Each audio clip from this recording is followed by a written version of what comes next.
Most creature collectors hand you a team. Aniimo hands you their bodies. You catch a creature, and then you become it. Its legs, its wings, its fire, and you take all of that back out into the world. Swim as a water form, burn through a barrier as a fire form, step off a cliff as something winged, and just glide. That one idea is called twining, and it is the reason this game is on my radar at all. But there is a catch. The closed beta showed an economy that had people throwing around the words pay to win, and there is one estimated number attached to one legendary creature that I want you to hear before you pre-register anything. So let us go through all of it.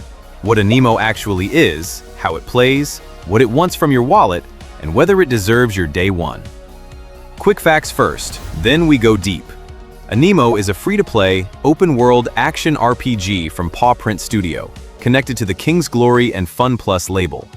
Global launch is set for September 16, 2026, on PlayStation 5, Xbox Series X and S, PC, iOS, and Android, with cross-play and cross-progression planned. And let me be straight with you up front. This is not a review. The game is not out, and I was not in the test. Everything you are about to hear comes from official information and from what previewers and beta players reported. And I will flag the beta-only parts as we go, because plenty of it can still change. So where does all of this happen? Idyll, an alien continent where the weather, the time of day, and the conditions around you decide which creatures show up. You play a Pathfinder, working with the Polaris Institute out of a floating city called Astra. The opening is a choice. It starts with an in-world live stream, then a mysterious 20-sided die yanks your character into ancient ruins, and a personality test hands you one of two light element starters, Helion or Lunara. Previews likes the presentation. What they did not like was the Institute tutorial, which leans hard on dialogue. At least skipped cinematics still give you a short story summary.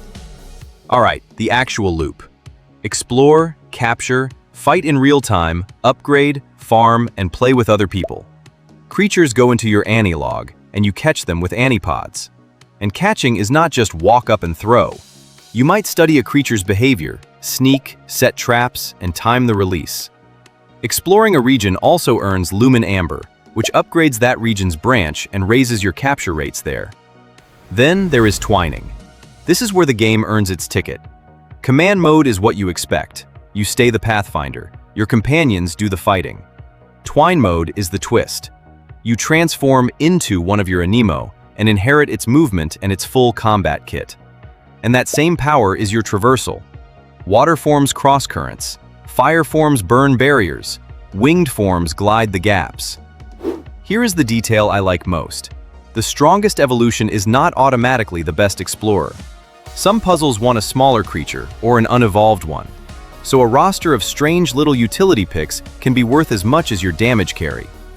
Combat itself is real-time. Dodging, positioning, skill energy, quick swaps, and 9 elements. Teams are 4 Aniimo across roles like attacker, healer, support, breaker, and regeneration. Resisted attacks lose serious damage, and the correct counters crack elite enemies open. Translation: one overbuilt starter is not going to carry you. And then the collector hooks sink in. Captured Aniimo roll randomized potential values across 6 stats. On top of that, you get resonance, awakening, carried items, runes, branching evolutions, and rare alpha, sparkling, and prismana forms. It is deep, and it is very hungry for resources.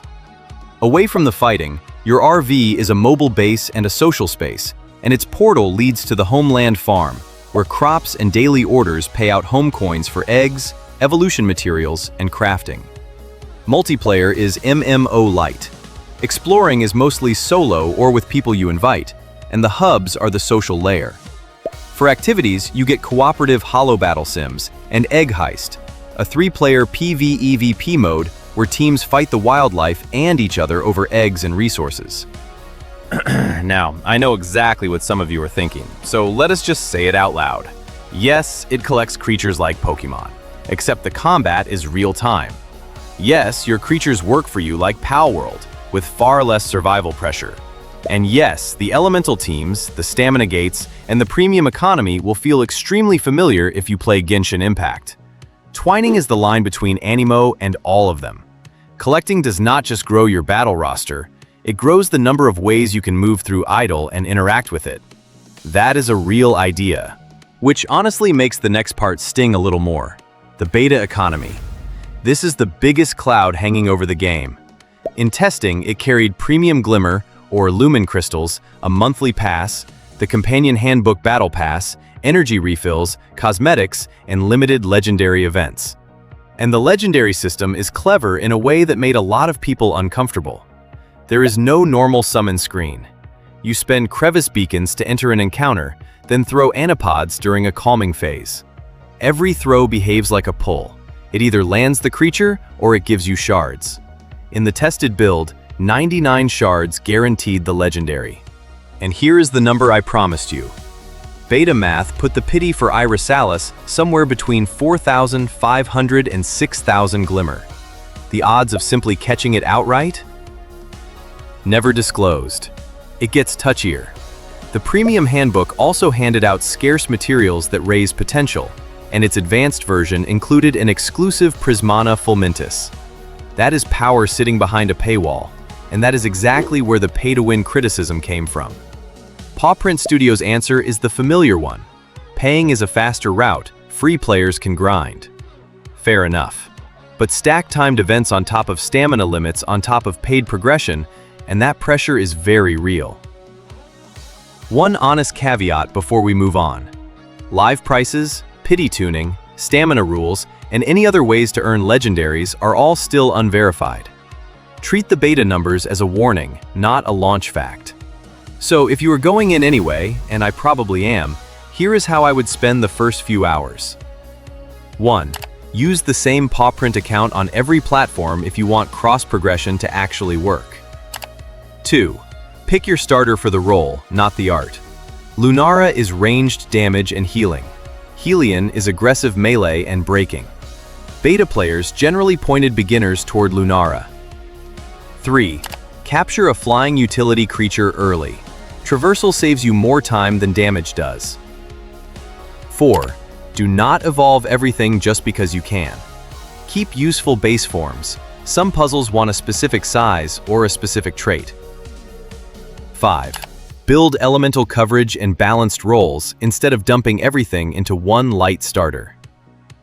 6. Unlock the RV and the homeland the moment the story lets you. Crops and daily orders run on real-world timers, so the earlier that income starts, the better. 7. If you are free to play, protect your Glimmer. Before you enter a limited event, read the live rules and do the math on whether you can actually reach the guarantee. And on performance. On PC, if uncapped frames give you coil whine or instability, try the 60 frame cap.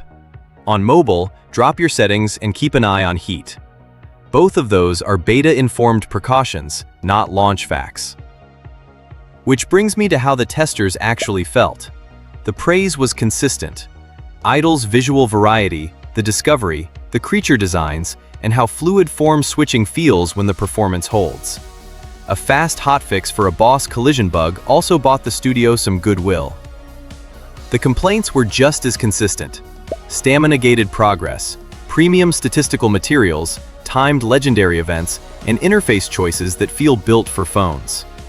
Beta users reported PC stutter, GPU coil whine, no field of view slider, limited frame rate options, mobile heat, and crowded touch controls. Character customization and early story pacing took hits too. So, worth following or worth skipping? From everything available right now, Aniimo is worth following and likely worth trying if you enjoy action combat, creature collection, exploration, stat optimization, and daily live service routines. Twining looks substantial enough to make this more than a genre copy. But if energy systems, randomized events, battle pass power, or daily chores are the things that burn you out, wait. Let the live economy get documented first. And if you are on PC or mobile, waiting for launch performance reports costs you nothing. Me? I am cautiously in. The idea is too good to ignore. The economy is too loud to pretend I did not hear it. So tell me, what matters more to you here? The freedom of twining, or the concern around the monetization? Put it in the comments. I read them.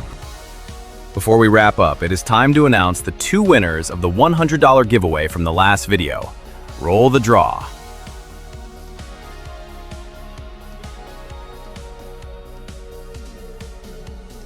Congratulations! DM me on Discord to claim your prize. And as always, there is another $100 giveaway on this video.